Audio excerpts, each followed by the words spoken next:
Chapter 4. The Hanaza.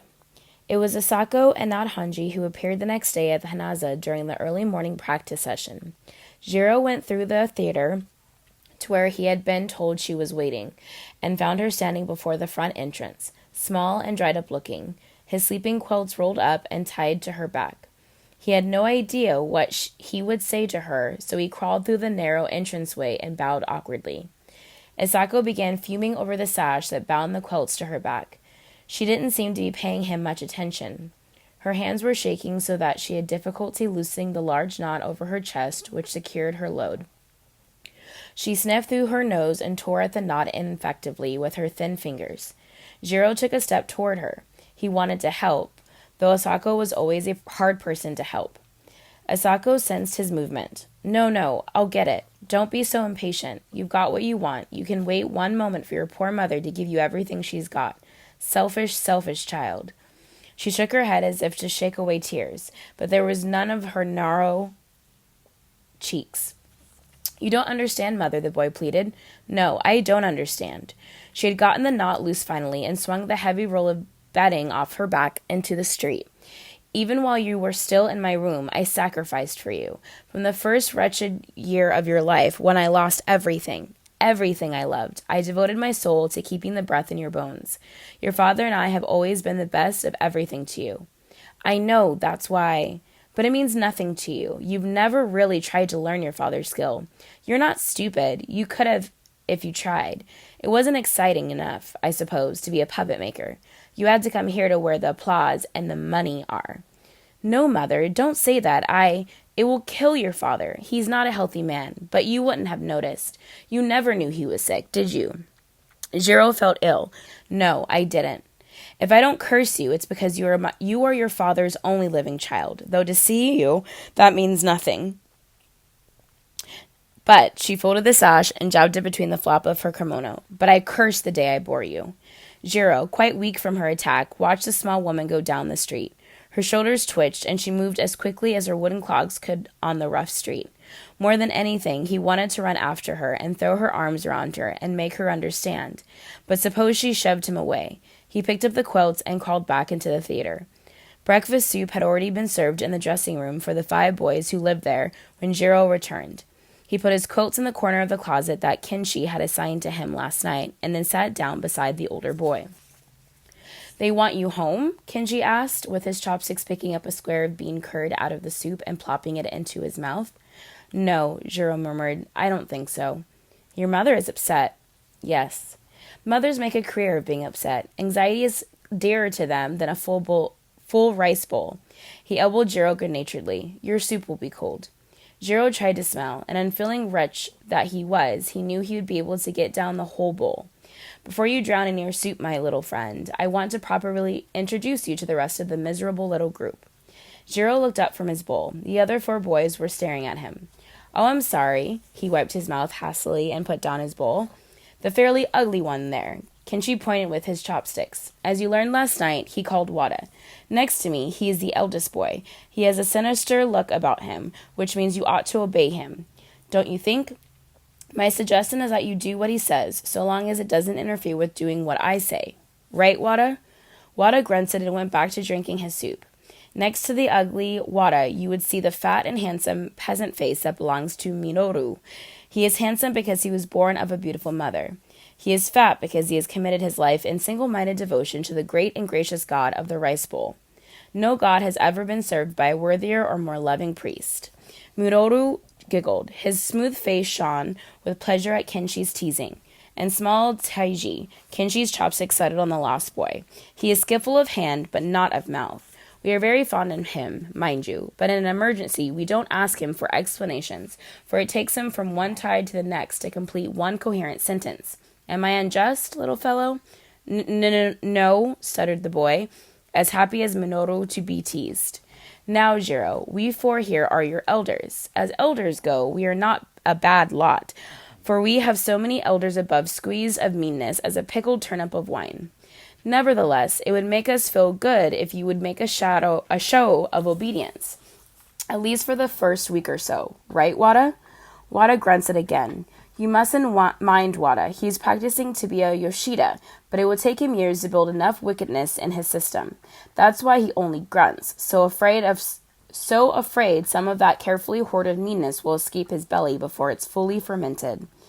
Taiji and Minoru laughed out loud, and even the ugly Wada grinned grudgingly.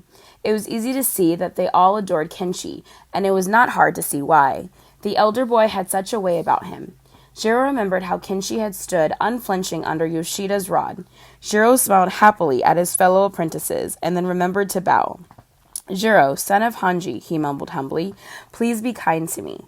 Soon after the boys' breakfast, Yoshida arrived from his house a few blocks away. Jiro had been watching for him, feeling that once his initial encounter was over, he would feel better about what he had done. "Excuse me, sir." Jiro was standing outside the master puppeteer's dressing room door and spoke to Yoshida just as he was about to enter. "Yes?" In the dim hallway, Yoshida did not appear to recognize him. "Sir, I pray you'll forgive my forwardness. What do you want?" Yoshida demanded sharply. I'm Jiro, the son of Hanji, the puppet maker. Okada has hired me to be an apprentice to you." "Okada?" Yoshida stamped into his room and sat down on a cushion. "Well, come on in." Jiro crept across the room and seated himself facing the puppeteer. "Yes, he told me to report to you this morning." "He did he?" "Yes, sir." "Oh, yes, now I remember you. You're the one with the appetite." Jiro bowed his head. He was hot with shame. "So your father decided to let you enter the theater, eh?" Jiro nodded dumbly. "Why didn't he come directly to me? Why Okada?" Jiro licked his lower lip and then chewed down on with his teeth. Maybe if he kept quiet. "Well, never mind. I'll give you a try. You look skinny. The work is heavy here, you know." Jiro nodded. "I don't mind the work." "Oh, you will. They all mind working for me," the puppeteer said. "Well, Yoshida Kenshi is a senior among the boys. Kawada Icho is senior among the 8-foot operators. Mochida Enzo is senior among the 6 left-hand operators, and I'm the senior of the 5 chief operators.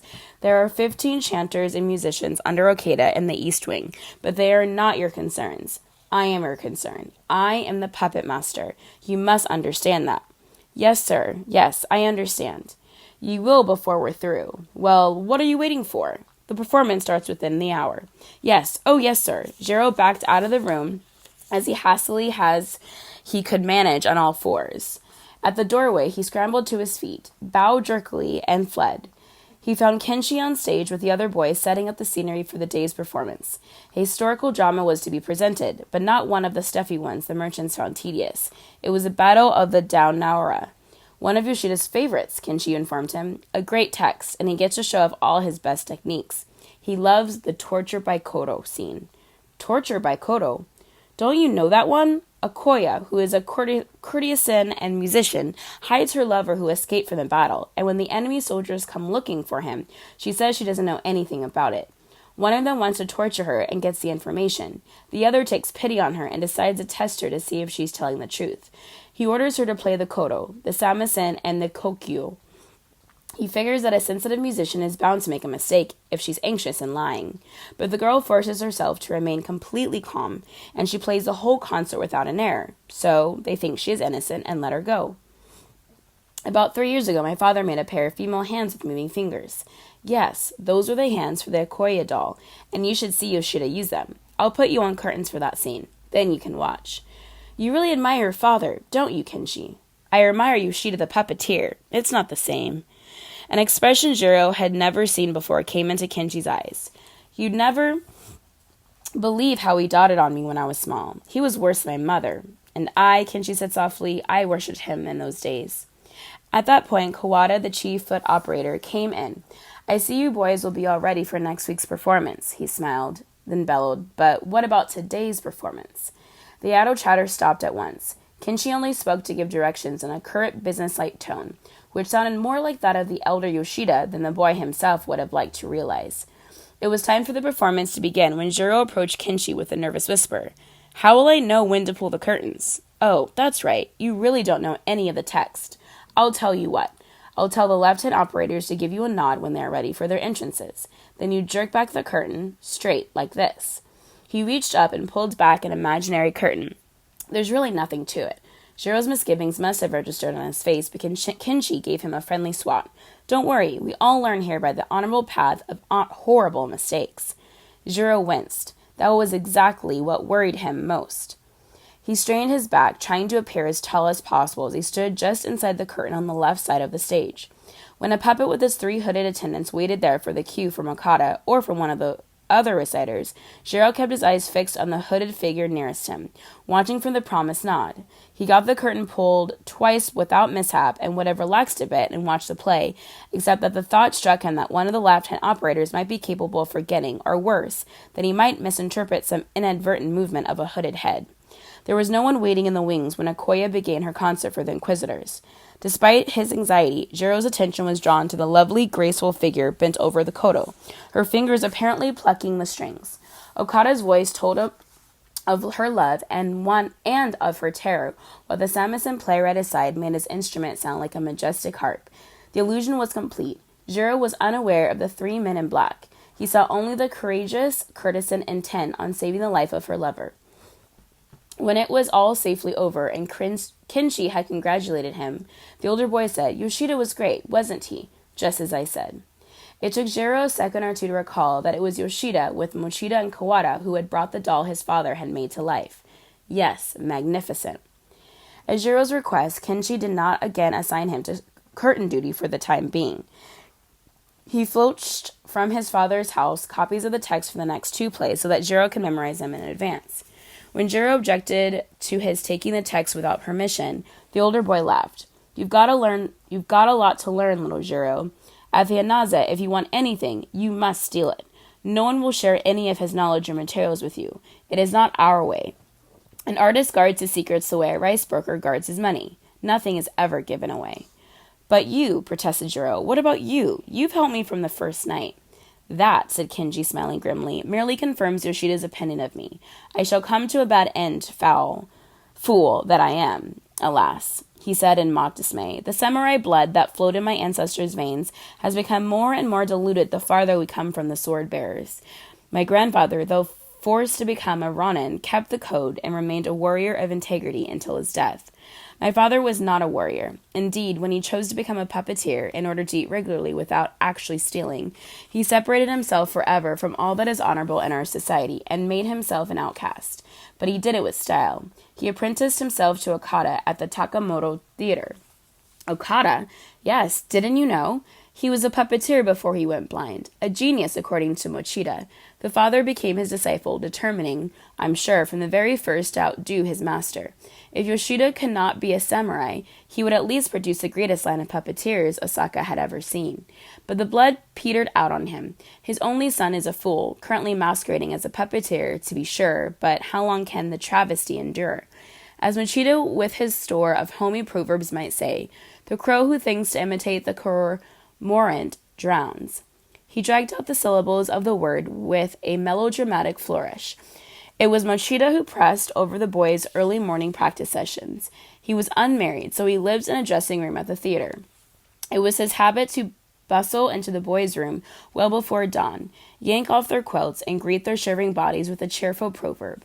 To the early riser belonged the 7 advantages. He sang out one chilly October pre-morning, throwing open their night shutters. Kinshi was heard to mutter from his pillow. 7 advantages. Work, work, work, work, work, work, and work. Mochida leaned over and gave Jiro a smack on his cold bottom. You help Okada and Minoru make the fires. Kinshi, Yoshida Kinshi, you and Taiji draw the water and then hang up the legs. We're going to work hard today. The 5 boys groped about sleepily for their trousers. They dressed and began to fold up their quilts and put them away into the closets. Kinshi, his eyes still half shut, began mechanically to sweep the mat floor. "Arrah!" exclaimed Mochida. "You are like a bunch of centipedes who have to bind a straw sandal in every foot before you start your journey. Hurry, Yoshida is coming to watch you practice this morning." The name had the desired effect. Sleepiness vanished. Jiro raced Wada and Minoru to the storage area beside the kitchen where the charcoal braziers were kept. They carried them into the courtyard. Wada, being the eldest of the 3, supervised the laying of the charcoal and tinder and nagged Jiro and Minoru stroked the firestones again and again before the first spark ignited. They filled their cheeks and blew until they were dizzy. At last the stubborn fuel caught fire, and when they had 4 braziers burning well enough to provide fire for Mrs. Yoshida to start the breakfast and a few live coals for the dressing room, Hibacha, the boys ran back to their room, which Kinchi and Taiji had cleaning and shining. 5 pair of disembodied puppet legs hung in a line from the rafter, and Kinchi and Taiji were already hard at work, making their puppet legs walk or stamp or stand or sit perfectly still, according to Mochida's command. No, no, no, Taiji, Mochida gave the boy a light rap with a thin bamboo stick. The poor fellow looks as bow-legged as you do. He's a warrior, not a comic. Taiji hastened to straighten the legs to a more military stance. All right, you 3. You lolled about long enough this morning. Quick now, get in place. The character for today is Wa Tonai in the battles of Konika. This is the scene when he is walking on the beach with his wife. Now, he's not in military dress, but he's still a soldier and a hero. Don't forget that.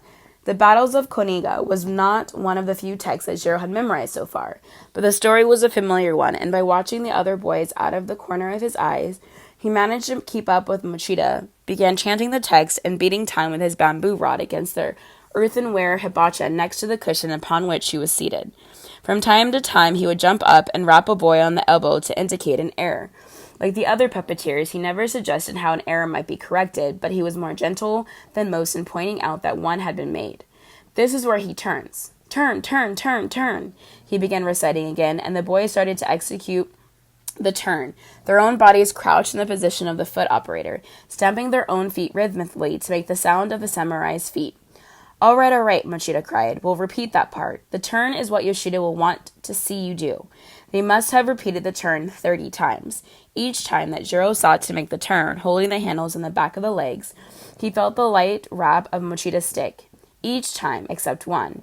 But he had no idea why he hadn't felt it that once, nor why every other time he had earned it. As far as he knew, he was doing it just like the other boys, who were not getting rapped at all. We all learn here, Kinji had said, by the honorable path of horrible mistakes. He didn't mind the raps nearly so much as not knowing what the mistake was.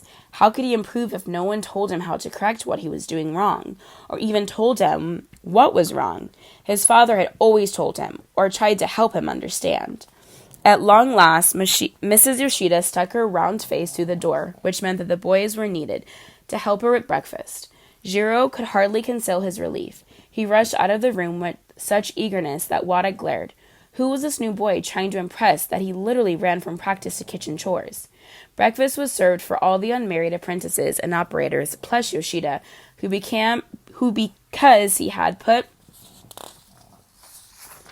his wife in charge of the kitchen, often took his meals in his dressing room rather than at the kitchen. Then there was the general cleaning of the rooms, the theater, and the courtyard, which took about an hour. Following this, preparation for the day's performance would begin. But today there would be no performance. The rice harvests were coming into the city from the outlying districts, and the merchants were so busy outbidding one another from the fruits of yet another slim yield that no one would bother to come to the theater for the next few weeks. In some of the larger theaters, this season became a little spell of leisure, but at the Hanaza, it was the signal for Yoshida to work his people harder than ever. He had left the Takamoto Theater 10 years before, and drawn with him a number of their most talented leads, Okada in particular, but he had still to establish Hanaza as a major theater on par with the Takamoto, which had once had the great playwright Chikamatsu Monzemon as its writer, or the Tokyotake, who had pioneered in the development of dolls that amazed audiences with a variety of mechanical tricks that they could perform. For Yoshida, the mechanical tricks were less important than the purity of the text, which was one reason, so they said, for his angry departure from the Takamoto when the latter theater felt compelled to try to keep up with the Tokyotake and mechanical wizardry. Still, he did not completely despise the so-called tricks, and his interpretation of the torture by Koto was the most highly praised in the city. Respect for the text might have been the title of the early morning lecture Yoshida gave to the 5 boys lined up beside the dangling legs of their puppets. At the Hanaza, we do everything better than anyone else, and we keep the text pure. No silly tampering just to get a cheap effect. Is that understood? All 5 heads bobbed in chorus like one of those cleverly made Chinese soldier toys run by the water wheel. Yoshida seated himself across from Rachita so he could watch the front of the legs, rather than having them somewhat obscured by the rear of the operators. Pick up where Watone seized the bird with his beak caught in the clamshell and execute the turn. Mochida began the recitation of the text, again beating time with his stick against the hibachi. Yoshida beat time with his stick against the palm of his left hand. Jiro tried to direct his eyes so that he could not have to look the master puppeteer straight in the face. He imagined that there was a black hood covering his face and that Yoshida could not see him. He easily imagined the feel of that stick upon his arm or back, and he didn't even know what he was doing wrong. He forced himself to concentrate on the sound of Mochida's voice, a poor imitation of Akata's, but none of the puppeteers expected a reciter to waste his time at the rehearsals of the apprenticeship operators. They were beginning the turn now. Stamp, stamp, stamp. Yoshida leaped to his feet. Jiro cringed despite himself, but Yoshida strode straight past him to the heat of line where Kenshi stood. "You ant head!" he shrieked. He brought the full force of his rod against Kenshi's left arm. "You've learned nothing. Nothing! 5 years in this theater, and you know less than the day you first walked in." He threw the stick at Kenshi and marched out of the room. Out of the corner of his eye, Jiro saw his friend's face red and set, his hands still on the handless of the puppet legs, his body still crouched in the proper position for a foot operator. Mochida's chanting continued, and the practice went on as though nothing had happened. When the practice was over, however, Mochida sent Jiro to the kitchen for a wet towel. He wrapped it around Kenshi's arm and murmured something to the boy before leaving. "What did he say?" asked Jiro. "He said," Kenshi replied in a hard, thin voice, "that in this world there are only 4 things to be feared: earthquake, thunder, fire, and father." It was a busy season for the rice merchants and for the tax collectors, who with haste, prompted by the smallness of the harvest, no doubt arrived from Edo a week before they were expected, and demanded the shogun's portion of each merchant's rice and payment in silver coin for the long trip back to Edo. Imagine the merchants' dismay when another troop of collectors descended the following week and declared the first tax collection to have been a fraud perpetrated by bandits with forged credentials. Saburo, the name was on every tongue, and even in the Hanaza, where no one was really hungry, the word was savored and enjoyed. Who was he? Where would he strike next? The shogun, unimpressed with the results of the daimyo's offered reward, personally placed a price of 1,000 ryo on the head of the bandit known as Saburo. More than 250 years earlier, his predecessor, the shogun Ieyasu, had issued an edict prohibiting the Christian religion, but now, on top of the old notice board spelling out the penalties for Christianity, reward posters were pasted. At the moment, the bandit Saburo seemed more of a threat to the present order than a stray Christian or two.